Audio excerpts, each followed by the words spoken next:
ॐ श्री गुरुभ्यो नमः हरिः ॐ।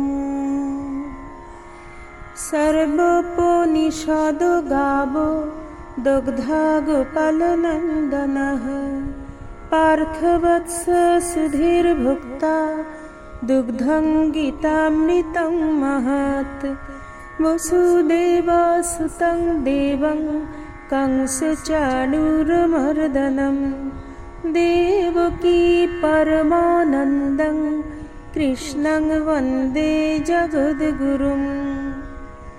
हे कृष्ण करुणा सिन्धु दीनबन्धु जगत्पते गोपेश गोपिका कान्त রাধাকান্ত নমস্তুতে।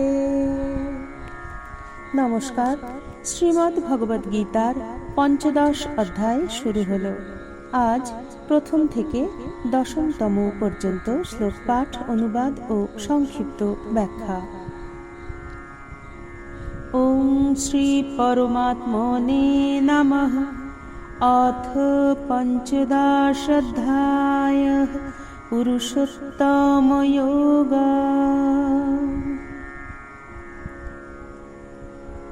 পঞ্চদশ অধ্যায় শুরু হয়েছে একটি চিত্রকল্প দিয়ে, একটি গাছের রূপ কল্পনা দিয়ে। আমাদের উদ্দেশ্য করে প্রথম শ্লোকটিতেই বলা হয়েছে যে এই বিরাট বিশ্বকে এক মহাশক্তিধর বনস্পতি রূপে চিন্তা করো। ভারতীয় সংস্কৃতিতে গাছের অপার মহিমা, তাই শ্রী ভগবান এই অধ্যায়ে তার উপদেশ শুরু করেছেন গাছের উপমা দিয়ে। শ্রী ভগবানুবাচ ঊর্ধ্বমূলমধোশাখম অশ্বত্থং প্রাহুরব্যয়ম ছন্দাংসি যস্য পর্ণানি यस्तं वेद स वेदवित्। শ্রী ভগবান বললেন, তারা এক শাশ্বত অশ্বত্থ বৃক্ষের কথা বলে থাকেন, যার মূল ঊর্ধ্বে এবং শাখা প্রশাখা নিচের দিকে, বেদ সমূহ যার পাতা, যিনি তা জানেন তিনি বেদজ্ঞ। এখানে বলা হচ্ছে এই বিশ্ব সংসার যেন একটি গাছের মতো, তবে এক অনুপম গাছ।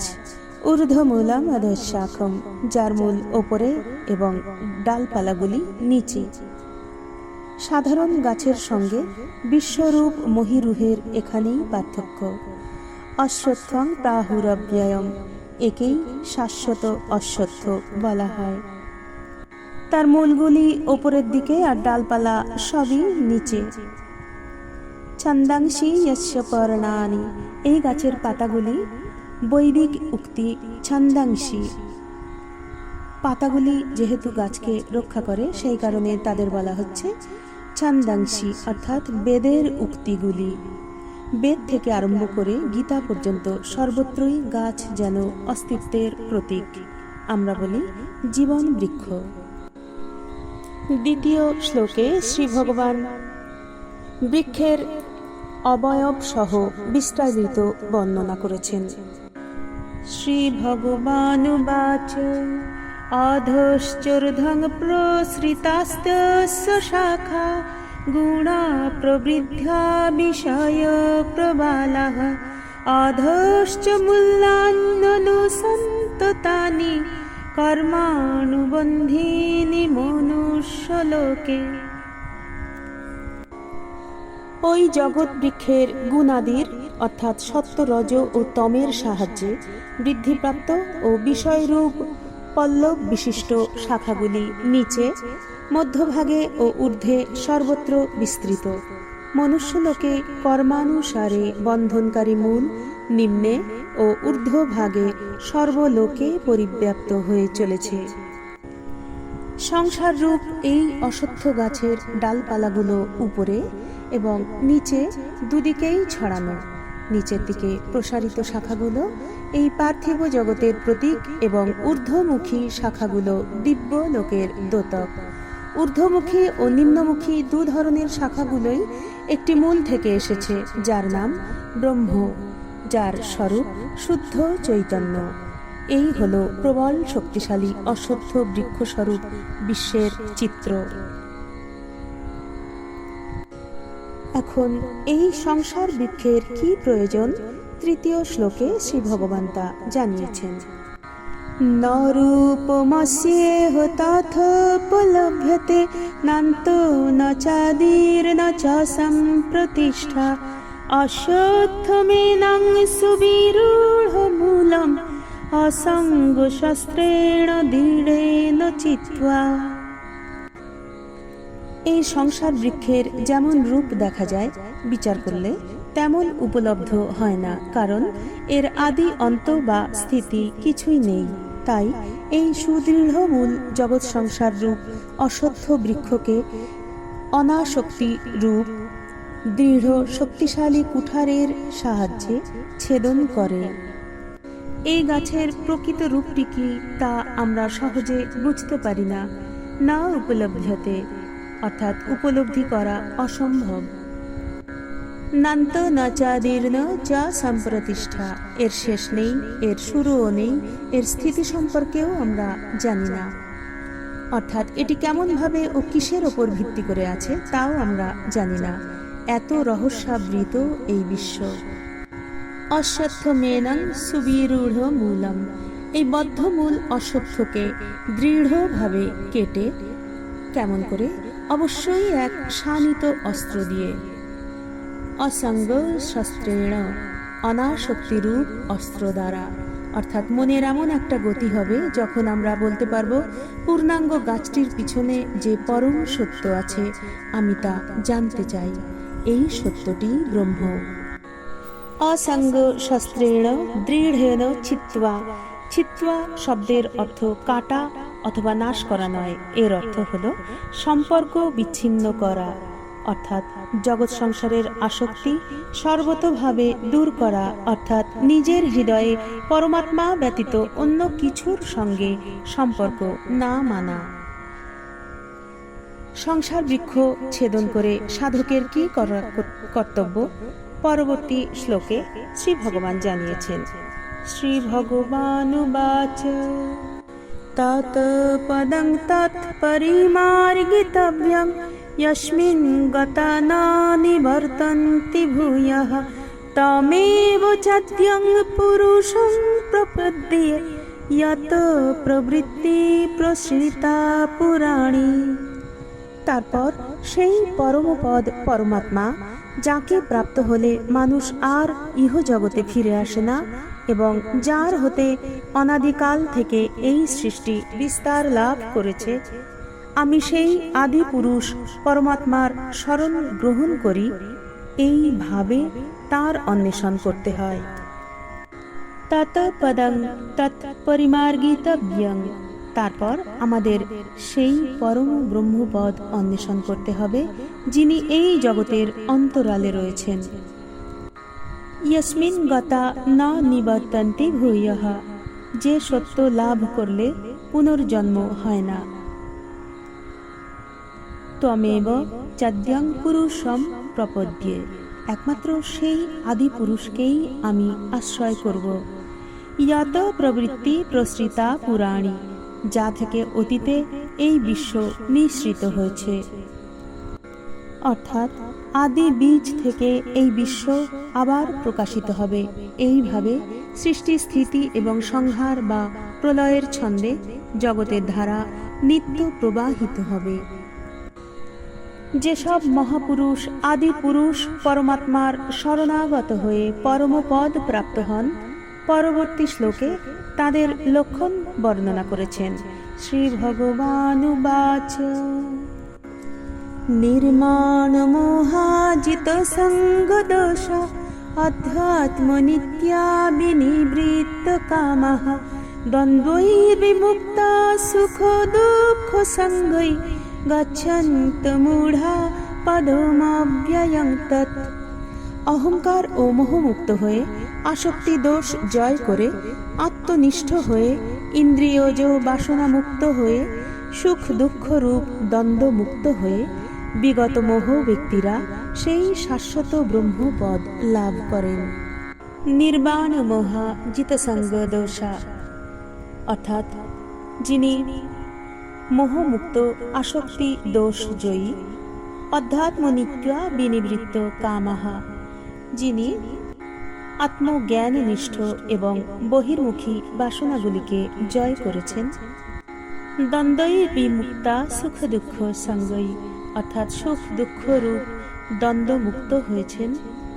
গচ্ছন্ত মূঢ়া পদমব্যয়ং তৎ, যারা মোহমুক্ত তারাই ব্রহ্মের সেই অক্ষয় স্থিতি লাভ করেন।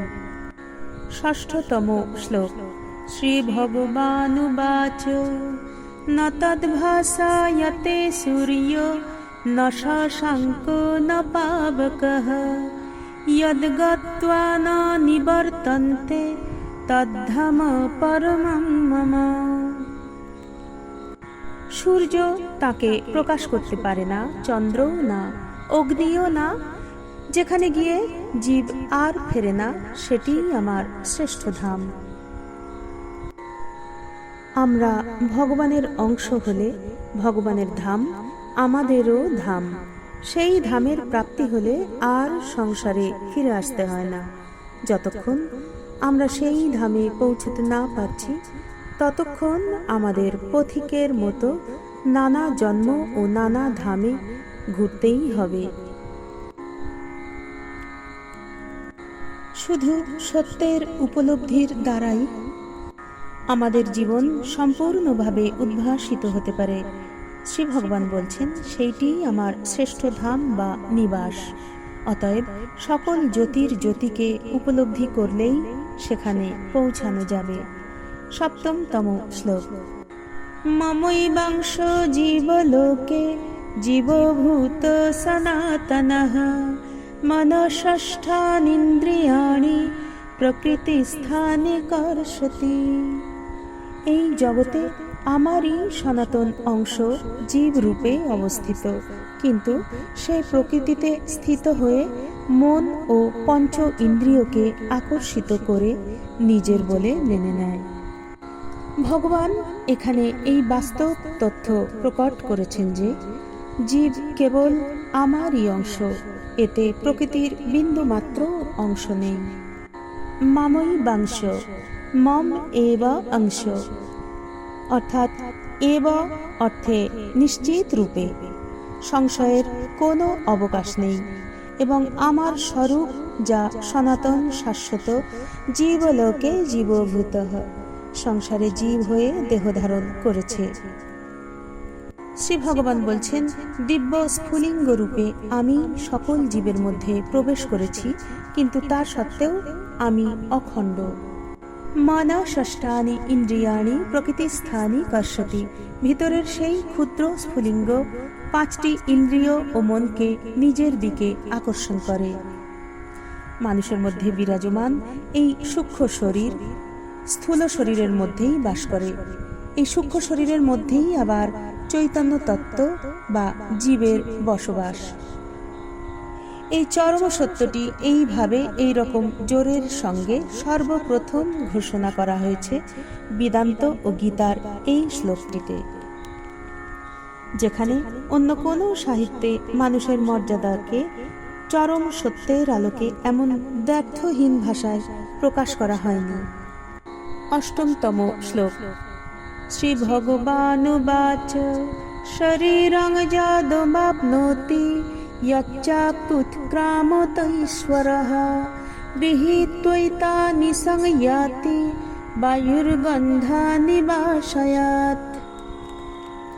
বায়ু যেমন গন্ধের স্থান থেকে গন্ধ গ্রহণ করে নিয়ে যায়, তেমনি শরীরের অধিপতি জীবাত্মাও একটি দেহ পরিত্যাগ করার কালে মন সহ ইন্দ্রিয়াদিকে সঙ্গে নিয়ে অন্য দেহকে আশ্রয় করে।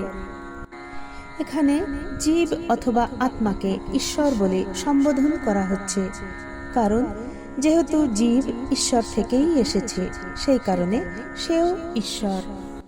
শরীরং যদবাপ্নোতি, জীব যখন মানব দেহ গ্রহণ করে অর্থাৎ জন্মের সময়, অথবা যচ্চাপ্যুৎক্রামতি, যখন দেহ ত্যাগ করে, তখন মন ও ইন্দ্রিয়গুলির মতো সূক্ষ্ম উপাদানগুলিকে বয়ে নিয়ে যায়। সূক্ষ্ম শরীর তখন নতুন অভিজ্ঞতার সন্ধানে বেরিয়ে যায়। দৃষ্টান্ত দিয়ে বলা হচ্ছে, বায়ুর গন্ধান ইব আশায়াত, অর্থাৎ ফুল থেকে যেমন সৌরভ নির্গত হয় এবং বাতাস তা বয়ে নিয়ে যায়, তেমন সূক্ষ্ম শরীর ইন্দ্রিয়গুলির শক্তি সঙ্গে নিয়ে যায়, যাতে নতুন জীবনের নতুন নতুন অভিজ্ঞতা সে উপভোগ করতে পারে। একেই পুনর্জন্ম বলে। নবমতম শ্লোকে ভগবান সপ্তম শ্লোকে উদ্ধৃত মনঃষষ্ঠানীন্দ্রিয়াণি এই পদটির বিস্তারিত ব্যাখ্যা করেছেন। শ্রোত্রং চক্ষু স্পর্শনং চ রসনং ঘ্রাণমেব চ অধিষ্ঠায় মনশ্চায়ং বিষয়ানুপসেবতে। এই জীবাত্মা মনকে আশ্রয় করে কর্ণ, চক্ষু, ত্বক, জিহ্বা ও নাসিকা এই পঞ্চেন্দ্রিয়ের সাহায্যে বিষয় উপভোগ করে থাকে। বিষয়াদি উপভোগ করলে পরিণামে বিষয়ের ওপর অনুরাগ এবং আসক্তি বৃদ্ধি পেতে থাকে, যা পুনর্জন্ম এবং সমস্ত দুঃখেরই কারণ হয়। বিষয়গুলি উপভোগ করলে স্বস্বরূপের প্রাধান্য কমে যায় এবং শরীর সংসারের প্রাধান্য বৃদ্ধি পায়। তাই স্বস্বরূপ ও জগৎরূপ হয়ে যান। দশমতম শ্লোক। শ্রী ভগবানুবাচ উৎক্রামন্तं স্থিतं বাপি ভুঞ্জনং বা গুণান্বিতং বিমূঢ়ানানুপশ্যন্তি পশ্যন্তি জ্ঞানচক্ষুষাঃ। শরীর কিভাবে পরিত্যাগ করা হয় এবং অন্য শরীরে কিভাবে অবস্থিতি হয়, গুণ সংযুক্ত হয়ে জীবাত্মা কি রূপে বিষয়াদি ভোগ করেন, অজ্ঞ ব্যক্তিগণ তা জানতে পারে না। জ্ঞানরূপ নেত্রের সাহায্যে জ্ঞানীগণই তা জানতে পারেন। অর্থাৎ আমাদের জ্ঞান চক্ষু খুলে গেলে প্রকৃতির পারে যে সত্যটি লুকিয়ে আছে তা আমাদের দৃষ্টিগোচর হবে। দেহের মধ্যে আত্মা বলে একটি বস্তু আছেন, যিনি সব কিছু উপভোগ করছেন। জ্ঞান চক্ষু উন্মিলিত হলে তখনই এই সত্য উদ্ভাসিত হবে।